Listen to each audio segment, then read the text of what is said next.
sadness. And I'm going to separate your energy over here. Do you mind? Just move over here real quick. It doesn't matter.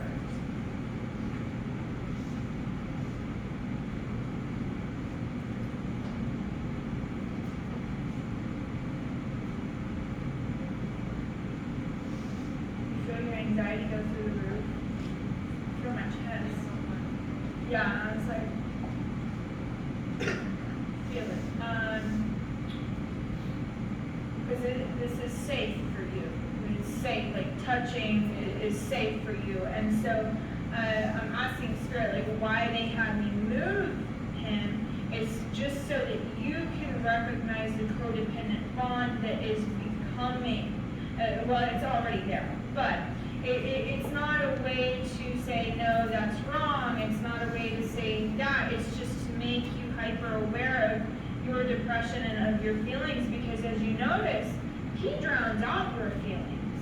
It's like you don't feel all of the sadness that you feel right now, because right now, it's like I've taken the safe haven away and I put an energetic block or an energetic wall right here between the two of you. And now you're facing all of your emotions, and that's why your chest is going the way it is. Because as you notice, you can't even feel his energy like you normally would. And that's because I did an energetic wall. I know I'm weird, okay? Sorry, guys.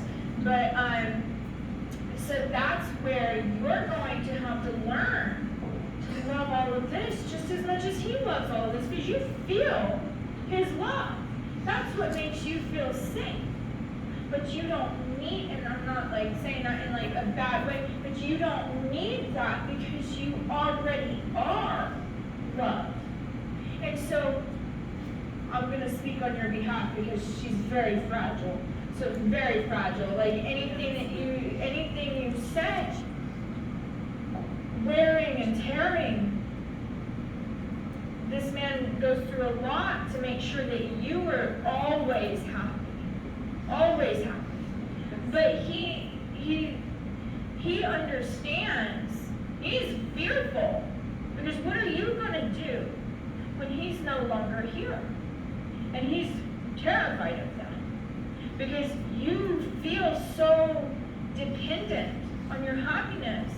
And he's not going to want you to see you whenever it's his time to go anytime soon. He's going to want you to live your life and be happy. But you already know the truth.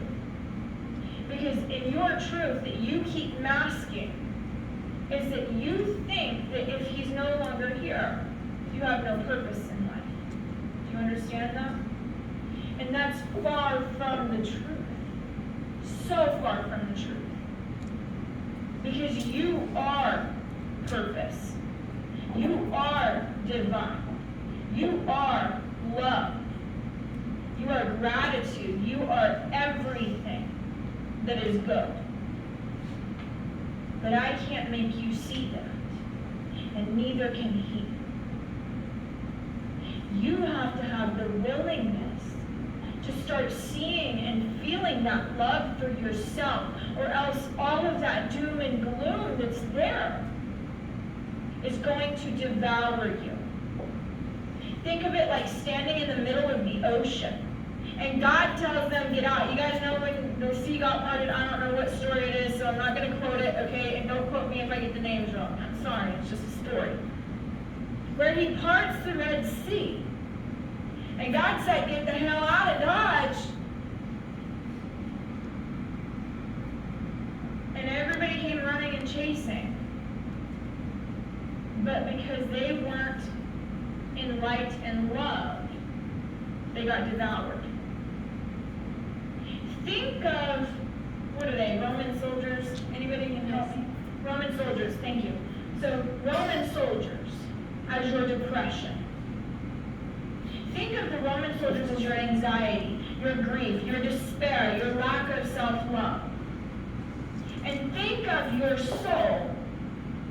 We'll call that your ego. But then think of your soul as Moses and the beings that were connected to God. The ones who were listening to God. The ones that were allowing something got into their heart. And miracles happened for them, did they not? Because the only thing that God asks us to do is love. Not just ourselves, but other people. Love them as He loves you. And if you think about God's love, is there's not a damn thing that you can do to take that away. I've done this work for a long time. I've talked to a lot of dead souls, which aren't actually dead. I hate saying the word dead because they're more alive than we are. But there is not a damn thing that they could have done to have taken God's light away from them, because they are eternally connected to them. Just as much as you are. They're just in spirit. But so are you. Because your soul isn't in your body. Your body is in your soul. It's just a house for the vessel. And if you want to operate in the ego, then you are going to operate from the body.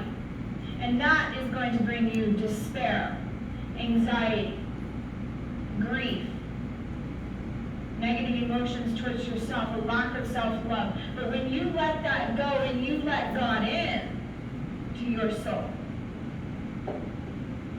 you become that love and you become one. And that's what they're asking of you. Because when you become one, you don't need to search for love outside of you.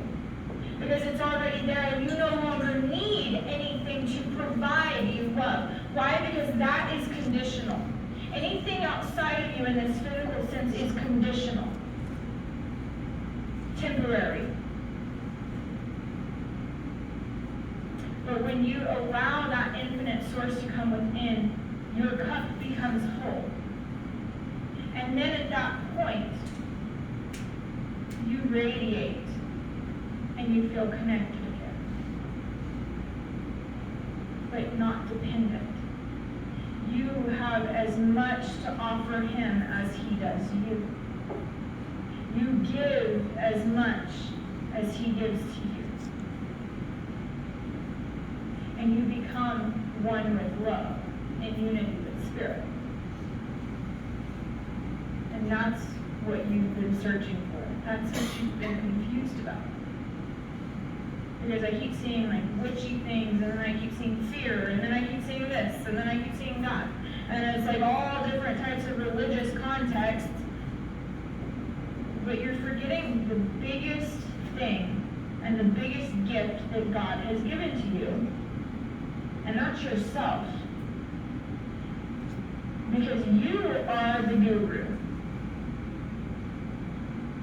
You are in control of your life, which means that to an extent, you're in control of your perception of your life. You may not be able to control what happens to you, but you can always control how you feel. And that's by doing things and showing up for yourself every single day as much as you show up for other people. Because if I'm showing up for other people, but I'm not showing up for myself, don't you think I'm going to run out of gas along the way and I won't have enough to get home? You matter. You're important. Your feelings are important. And God has not abandoned you. And He has not abandoned your prayers either, because He just answered them. Almost 95% of them. Right there. Because He's heard you.